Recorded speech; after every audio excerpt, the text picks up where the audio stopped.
honest blog for the year of slowing down.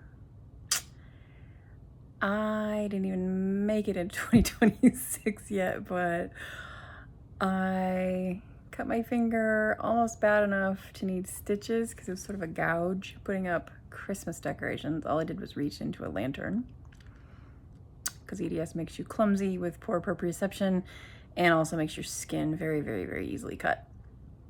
My hip dislocated and my anaphylaxis and POTS flared a little bit because of cold weather and barometric pressure changes from a blizzard that barely even hit us. We just got like 6 inches of snow and no wind. Bad enough for people to feel the pressure change if they had injuries and stuff around me though, so I know it's not my imagination. But that's why I'm bringing this up. Is it your imagination that things are just ridiculously hard? No, probably not. But it is completely normal. So I wanted to just talk very briefly about imposter syndrome, especially in remote business owners and creatives, and about, feeling like whatever you're going through is your fault because you're not good enough, rather than realizing that it's just a normal stage. I'm no, genius success story at this point, but I can tell you how to survive just about anything while holding on to at least one foot in a career. I'm more the emotional endurance and resilience encouragement person than the, make $1 million person. So I realized recently, and I mentioned this in my Bear River Writers Conference videos from late August and early September, that I tend to have terrible imposter syndrome. Meaning I feel like, oh, I've accomplished this, but it's not a real accomplishment because. And I know where that came from. That was a very loud narrative from my parents growing up, just to pressure me to do more stuff to keep them happy. But, typical overachiever, burnout, millennial stereotype. Nothing special about that, right? But what I realized recently is that I'm still doing it in ways that probably don't affect me socially anymore because I don't look like what I've been through for the most part, but it does affect my decision making, right? So if you feel like you don't belong, you're probably not gonna try and get that invite to that networking event, and you're probably not gonna pitch that magazine, and you're probably not gonna go, invite somebody to do a collab. Like, I think all the time about inviting travel influencers or remote business owners to do collaborations with me or promotional interviews and stuff like that. Sometimes I just do it because I'm a journalist and that's where I feel comfortable. Like tech, lifestyle, business type focus, entrepreneurship, environmental solutions, stuff like that.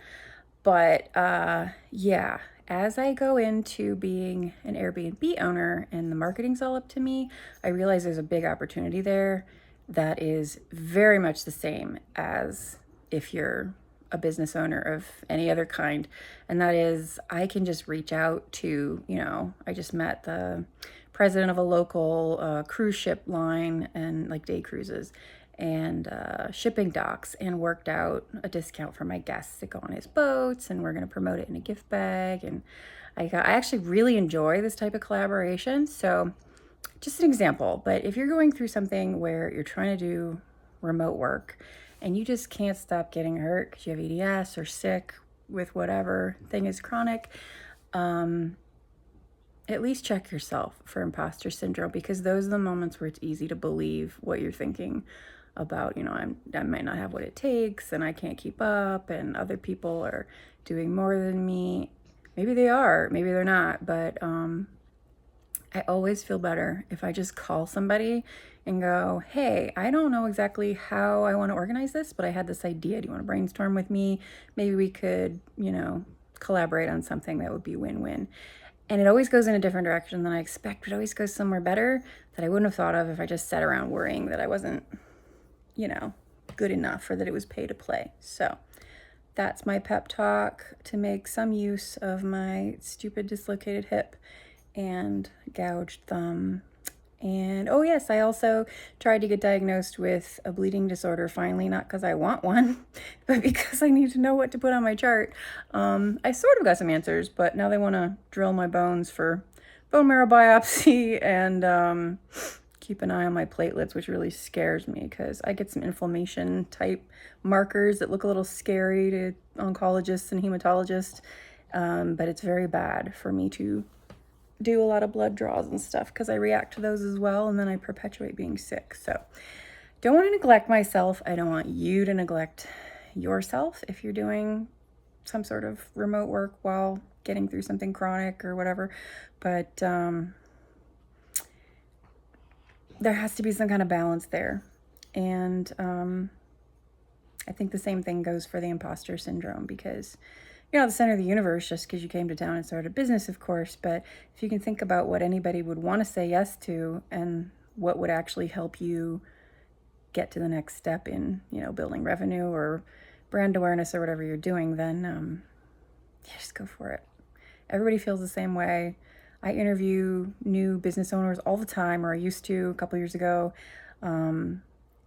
Literally everybody feels the same way, up to the fanciest looking CEO, until they just get used to that life and forget that they felt that way, but they totally did.